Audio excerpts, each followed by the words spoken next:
और आर्टिकल 13 भी इस चीज़ को डिफाइन करता है। अगर आप आर्टिकल 13 लॉ की परिभाषा को अगर आप डिफाइन करोगे या उस बात को अगर आप लोग समझोगे तो उसमें दो कंटेंट निकल के आएंगे, एक आदिवासी का और एक गैर आदिवासी। और आदिवासी जो है वो इस देश का ऑनर, इस देश का जनरल, इस देश का मालिक। ये पहला 13 महाराष्ट्र में दिया है, पहले का नंबर 19 बोला है 8% आदिवासी इस देश का मालिक और 12% जो लोग शरणार्थी। उसके बाद आपको पता है कि 12% लोग कौन है, गैर आदिवासी। और गैर आदिवासियों का जो व्यवस्था चलता है वो लिखित तौर पर चलता है, जुडिशियल चलता है। पर जो इस देश का जो ऑनर है, जो इस देश का इंडिजिनस पीपल, जो इस देश का मालिक है, उसका जो व्यवस्था चलता है वो अलिखित तरीके से चलता है, मौखिक चलता है, व्यवहारिक चलता है और उसी को कहा जाता है नॉन जुडिशियल। और जब ये व्यवस्था है तो नॉन जुडिशियल है, तो नॉन जुडिशियल गवर्नमेंट भी हमारा है। जुडिशियल गवर्नमेंट क्या है वो हमको नहीं पता। और उसी के बाद जब आप जाओगे तो आर्टिकल 12 जिसमें अभी जिक्र किया था, और आर्टिकल 12 में इस चीज़ का डिफाइन किया। आपको तो सिर्फ सिलेबस में ही आप लोग पढ़े होंगे कि राज्य की परिभाषा, और उसमें आप जब जाओगे तो उसमें ये लिखा है भारत की सरकार संसद, क्या बोला, भारत की सरकार संसद, राज्य की सरकार विधानमंडल के प्राधिकारी या अन्य प्राधिकरण भारत सरकार के लिए काम करते हैं। किसके लिए काम करते हैं? भारत सरकार के अधीन काम करते हैं। मतलब तो भारत सरकार कौन है? तो अनुच्छेद 12 इसी बात का डिफाइन कर रहा है कि जो भारत सरकार है वो आदिवासी है, और वही आदिवासी और वही भारत सरकार आपको आदेश निर्देश दे रहा है ग्राम सभा के माध्यम से, और आप पालन नहीं कर रहे। मतलब कहीं ना कहीं आप कानून का खेल खेल रहे हो, कहीं ना कहीं संविधान की आप लापरवाही कर रहे हो, कहीं ना कहीं आप संविधान की जो प्रावधान दिए गए हैं, संवैधानिक जो बातें दी आप उसको नहीं मान रहे। आप एक्ट की बात कर रहे हैं, देखिए एक्ट से बड़ा अनुच्छेद होता है, और एक्ट जब बनता है जब अनुच्छेद से प्रोसीडिंग होती है। जैसे आज आप पैसा कानून की बात कर रहे हो या जो भी कानून की आप बात कर रहे हैं, पंचायत विस्तार के तहसीलदार साहब बात कर रहे थे, एक ऐसा आर्टिकल 13 का खंड 2 और आर्टिकल 13 का खंड 2 क्या कहता है कि राज्य ऐसी कोई विधि नहीं बनाएगा जिससे किसी व्यक्ति का फंडामेंटल राइट्स का हनन होता है या मूल अधिकार का हनन होता है। आप बताइए, आप बोल रहे हो कि पंचायत विस्तार अधिनियम बोले पंचायत वाली ग्राम सभा सर्वोपरि, तो आर्टिकल संविधान का आर्टिकल 13 खंड 1 क्या कहता है? फिर तो फंडामेंटल राइट्स है हमारा, संविधान का आर्टिकल 13 खंड, उसका तो हनन हो रहा है, और उसका हनन हो रहा है मतलब आपका जो कानून वो तो डैमेज हो जाएगा, डिस्प्यूज हो जाएगा। क्योंकि आर्टिकल 13 खंड क्या बोलता है? संविधान लागू होने के पूर्व। अब इसमें भी दो प्रकार के कंटेंट है। आपने आज तक जो कंटेंट पढ़े होंगे सिर्फ जुडिशियल पढ़े, नॉन जुडिशियल का प्री कॉन्स्टिट्यूशनल लॉ पढ़ी है, और एक संविधान की किताब बुलवाइए डॉक्टर जय नारायण पांडे को, उसमें सारा चीज व्याख्यान लिखा हुआ, क्लियर लिखा है कि नॉन जुडिशियल का प्री कॉन्स्टिट्यूशनल लॉ क्या है। अगर सुप्रीम कोर्ट है, सुप्रीम कोर्ट को भी अगर किसी भी आदिवासी समुदाय के मामले में, आदिम जाति आदिवासी समुदाय के मामले में अगर जुडिशियल रिव्यू करना है, मतलब डॉक्टर ने जुडिशियल रिव्यू अगर करना था, आप डॉक्टर ने जुडिशियल रिव्यू का जो रेफरेंस सुप्रीम कोर्ट दिए आप उसको पढ़िएगा। जब पढ़ोगे तो पता चलेगा कि जब तक एक्ट नहीं होगा तब तक रिव्यू नहीं कर सकते। मतलब आपका अभी जो नया कानून, पहले तो सीआरपीसी था, और सीआरपीसी का सेक्शन 5 जब आप बोले तो उसमें सीधा बोला था कि स्थानीय विधि और स्पेशल विधि के तहत जो लोग रहते हैं या जो उनका व्यवस्था चलता है वो कानून से बाहर रहता है। मतलब हमको तो कोर्ट से भी बाहर रखा है, आपके पुलिस के कानून से भी बाहर। अभी जो बीएनएस आपका जो आया है सेक्शन 1 का सब क्लॉज 6 में इस चीज़ का जिक्र किया, स्थानीय विधि और स्पेशल विधि का जिक्र किया। स्पेशल विधि तो हमारा फिर शेड्यूल है 5वें। स्थानीय विधि मतलब हमारे ग्राम सभा लोकल कानून, जिसे संविधान का आर्टिकल 13 के तहत non legislative sources of law का व्याख्यान किया, मतलब जिसे गैर विधायी स्रोत कहते हैं। जैसे मान लो कि स्थायी विधायी स्रोत को आप लोग भली बात पालन कर रहे हैं। स्थायी विधायी स्रोत मतलब अधिनियम, जो देश के अंदर जितने भी अधिनियम बनाए गए, चाहे वो पैसा एक्ट हो, पंचायत विस्तार अधिनियम हो, जितना भी एक्ट आप उसका पालन कर रहे हो, उसमें कोई उल्लंघन करे तो आप उसको नहीं करें। उसके बाद आ जाओ आप अध्यादेश, अस्थायी विधायी स्रोत, अस्थायी विधायी स्रोत अध्यादेश आता है। आप जो राष्ट्रपति राज्यपाल के द्वारा जो अध्यादेश या आदेश आए, कोई प्राधिकरण के द्वारा अगर कोई अध्यादेश लाएगा आप उसका पालन करें। तीसरी बात है आपका प्रत्योजित विधायी स्रोत। प्रत्योजित विधायी स्रोत कार्यपालिका कार्य करेगा, जो अनुच्छेद 240 उसके आदेश निर्देश अध्यादेश अधिनियम उपनियम विधि आप उनका पालन करें। और उसके बाद एक और जो कानून आता है, जो संविधान का आर्टिकल 13 कहता है, जो गैर विधायी स्रोत है, जो non legislative sources of law है, आप उसका पालन नहीं कर रहे। मतलब परमानेंट लॉ का आप पालन कर रहे हो, टेम्परेरी लॉ का आप पालन कर रहे हो, डेलीगेशन लेजिस्लेशन ऑफ लॉ का आप पालन कर रहे हो, पर non legislative sources of law का आप पालन नहीं कर रहे हो। आप इसलिए पालन नहीं कर रहे क्योंकि आज जो संविधान का आर्टिकल 13 का हमारे लड़के लोग, राहुल दादा कई बार गए हैं एसपी साहब के पास भी गए, क्या बोले कि बोले रूढ़ी प्रथा को तो हम मानते ही नहीं। बोले रूढ़ी प्रथा के जुडिशियल कंटेंट को आप समझ रहे हो, और रूढ़ी प्रथा के नॉन जुडिशियल कंटेंट को कौन समझेगा? संविधान दो प्रकार का, लिखित अलिखित। जब हम लोग सिलेबस में जब जाते हैं तो आपने भी पढ़ा होगा कि संविधान बताता है कि इस देश में दो प्रकार के, लिखित है या अलिखित। तो अलिखित कंटेंट को आप नहीं मान रहे, मतलब नॉन जुडिशियल जो कंटेंट दिया है आप उसको नहीं मान रहे, लिखित को आप मान रहे हैं। तो आर्टिकल 13 का खंड 3 क्या बोलता है? विधियों के अंतर्गत भारत के राज्य क्षेत्रों में विधि का बल रखने वाला कोई आदेश है, अध्यादेश, अधिसूचना है, विनियम है, और रूढ़ी प्रथा आता है। मतलब सारे कानून को आप मान रहे हैं, पर जो रूढ़ी प्रथा है, जो गैर विधायी विधायी स्रोत है, जो हमारा non legislative sources of law है, जो हमारा नॉन जुडिशियल गवर्नमेंट है, आप उसके कानून के, उसके आदेश को, निर्देश को आप लोग नहीं मान रहे, मतलब आप कहीं ना कहीं कानून का खेल कर रहे हैं। तो वही बात आपसे बोला गया है कि जैसे अभी साहब से पूछा गया है कि आप बोल रहे हैं सरकारी जमीन, तो सरकारी जमीन का वैध दस्तावेज क्या है? हमने आरटीआई लगाया दिल्ली में विधायी विभाग में, पूछे कि भारत के राज्य क्षेत्रों में आप सरकारी जमीन कहते हो, सरकारी जमीन है तो उसका दस्तावेज बताइए। आपके कार्यालय से आए बोले इसकी कोई जानकारी नहीं है। और जब फिर आप 28 जनवरी 2011 सुप्रीम कोर्ट का जजमेंट आप उठाओ, जगपाल सिंह बनाम पंजाब राज्य सुप्रीम कोर्ट जजमेंट, उसमें क्या बोला है कि भारत के राज्य क्षेत्रों में ग्राम समुदाय को विरासत में मिली समान पड़ती भूमियां, नदी की हो, नाला की हो, कुआं की हो, तालाब की हो, बावली की हो या डरी पड़ी जमीन हो, छोटे घास की, बड़े घास की, जितने भी जमीन हो वो ग्राम सभा के अंतर्गत आती है। अब ग्राम सभा के अंतर्गत आती है तो ग्राम सभा कौन है? देश का सुप्रीमो है।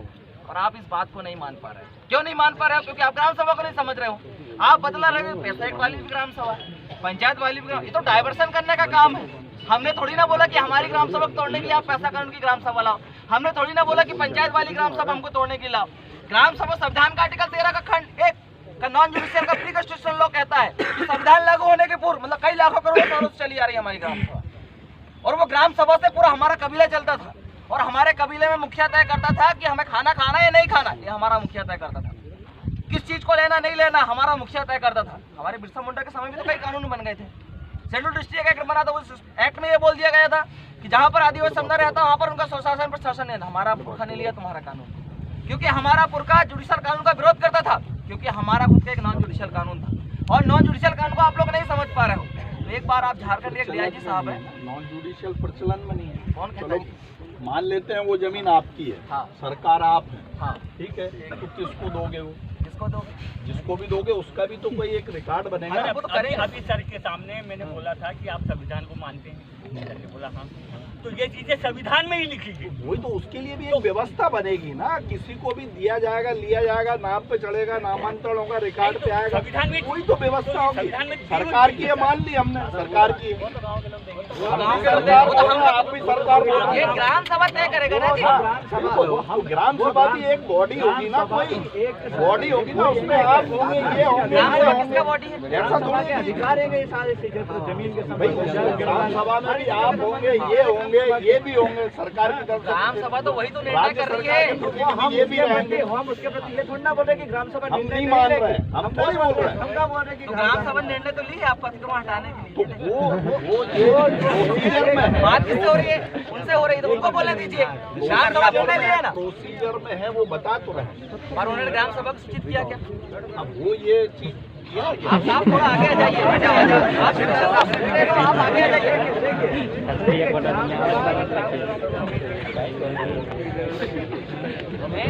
नहीं होता है ग्राम सभा का लिखित बोला है, सभी बोला है। मेरी बात सुनिए, अभी उनसे बात कर रहे हैं। आपने बोला अब ग्राम सभा में जो होता है कोई मेन नहीं है। ग्राम सभा का मतलब ही होता है सामुदायिक और सार्वजनिक रूप से निर्णय करना, सार्वजनिक सामुदायिक रूप से किसी की बात को सुनना, सार्वजनिक सामुदायिक रूप से किसी चीज का फैसला लेना, ये ग्राम सभा का निर्णय होता है। ग्राम आप बोल रहे हैं मेन थोड़ी ना होता है। एक गांव का, किसी भी गांव की ग्राम समिति बनी है, जो समिति है कि जो उसके सदस्य है वो उस ग्राम के संबंध में निर्णय लेंगे। वो एक आदेश पारित करेंगे कि ये भूमि किस कार्य के लिए लेनी है, ये किसको बेचनी है, किसको क्या करना है, इसका प्रयोग क्या करना है, वो उसके संबंध में ये भी है भाई साहब, बॉडी के अध्यक्ष है ना, वैसे तो सभी पे हो जाए, जो भी सदस्य ये आदेश में पारित करें ना, ये भी तो आदेश में पारित करके दिए थे हुजूर। एक मिनट, जो भी है एक गांव के निर्णय में गांव में जंगल लगाना है, पेड़ लगाना है, कुछ बनाना है, इसकी वही गांव की गांव समिति निर्धारित करेगी ना, दूसरे गांव की समिति थोड़ी ना निर्धारित करेगी। गाँव क्या, गाँव वाले निर्णय लेते हैं, उसी गाँव की निर्णय है ये तो। ग्राम सभा निर्णय लेती है, फिर उसको मान क्यों नहीं करता, संबंधित अधिकारी मान क्यों नहीं करता? ग्राम सभा का निर्णय है ना।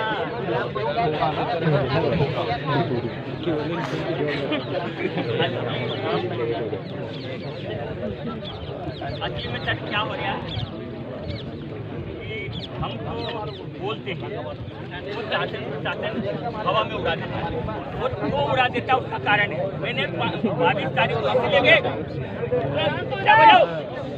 मैंने इसीलिए 22 तारीख को कहा था कि आपके कांग्रेस जो जानकार हैं वकील हो, सुप्रीम कोर्ट के जज हो, कोई भी उसको 5 तारीख को आप यहाँ लेके आना। संविधान की पुस्तक आरपीसी, सीआरपीसी, पूरा जो चेता वनाधिकार कानून हो, जितने भी कानून की पुस्तकें हैं सब हमारे पास उपलब्ध है। हम हमारे पास रखेंगे, आप भी, हम बैठेंगे साथ में और बड़े प्रेम से हम उसका बताएंगे, है ना, कि हम कौन लोग हैं, हमारी कानून व्यवस्था क्या है। क्योंकि कहीं ना कहीं आपको भी जो सर बता रहे थे कि इसको नहीं मालूम है, नहीं चलती है ना, जो ग्राम की है ना। और ये सर इसका सबसे ज़्यादा नुकसान मतलब ये इसका पालन क्यों नहीं हो रहा है, इसकी सबसे ज़्यादा गलती भी हमारी बात कर लो से रोहित कभी हमारी गलती तो नहीं मान सकते, लेकिन क्या है हमारे पूर्वज पढ़े लिखे नहीं, अनपढ़ थे। अब उनको जैसे आप लोग बड़े बड़े अधिकारी कर्मचारियों ने जो कहा हम मानते गए, है ना। जब हमारे लड़के पढ़े हुए, जब इंग्लिश पढ़ना आ गई, जब संविधान पढ़ना आ गया, जब कानून समझ में आ गया, जब कानून कायदे पूरे पढ़े कि हमारे तो अधिकार ये है, हम तो हमारे साथ तो ये अन्याय हो रहा, तब हमने इसका बीड़ा उठाया और ये जाके हम हर जगह कर रहे हैं। और कई जगह हमने कलेक्टर को भी केस कर दिया उनको, है ना। अभी कटनी का देखो बोला है, कलेक्टर को ग्राम सभा के खिलाफ जाने का अधिकार नहीं दिया, हाई कोर्ट बोला जबलपुर। हाँ, तो बहुत सारी चीज़ें हमने कर दी, लेकिन हमारा मेरा सोच, इनका तो बहुत ये तो बहुत उटपटांग लोग हैं, लेकिन मेरा सोच कि कहीं न कहीं आप भी हमारे जैसे, है ना, आप भी नौकरी करो, आप भी पीली बच्चे वाले हो, आप भी परिवार वाले हो, सब हम भी, है ना। तो हम चाहते हैं कि हमारी ओर से किसी का नुकसान ना हो, लेकिन आज जिस तरह से हमारी ग्राम सभा का उल्लंघन किया है कलेक्टर एसपी साहब ने, ये उन्हें बहुत बड़ी गलती की, है ना। इसका आज हम सब बैठ के, अभी कुछ देर बाद हम बैठ के निर्णय लेंगे कि कलेक्टर साहब ने हमारी ग्राम सभा की अवहेलना की, तो क्यों ना इनके ऊपर हम जुर्माना ठोका जाए। जुर्माना गाँव की सीमा में कलेक्टर एसपी घुसेगा नहीं, बोर्ड लगा देंगे, वो भी करेंगे, जुर्माना लगाएगा। वो पैरवी करने, कलेक्टर साहब का पैरवी करना है ना, कलेक्टर साहब की तरफ से भेजा है। और एक मिनट दादा मैं बता दूँ, और डीएसपी साहब आए हैं बुरहानपुर से, क्योंकि कलेक्टर एसपी साहब बाहर है, इसीलिए सर का क्षेत्राधिकार पूरे इसमें बुरहानपुर में है, और सर बुरहानपुर से यहाँ पे किसी गया है। तो सर आपकी बात मान रहे होंगे, जब 22 तारीख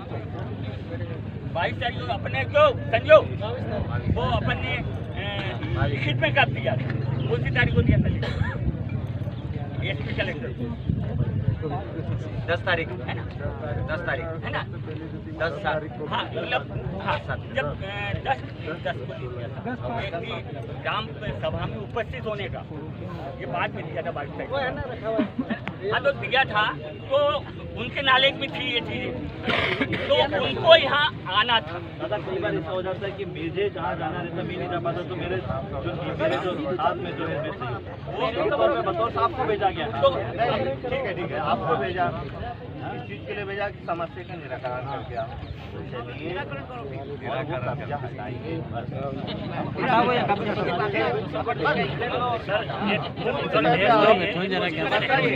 बैठो आगे वाले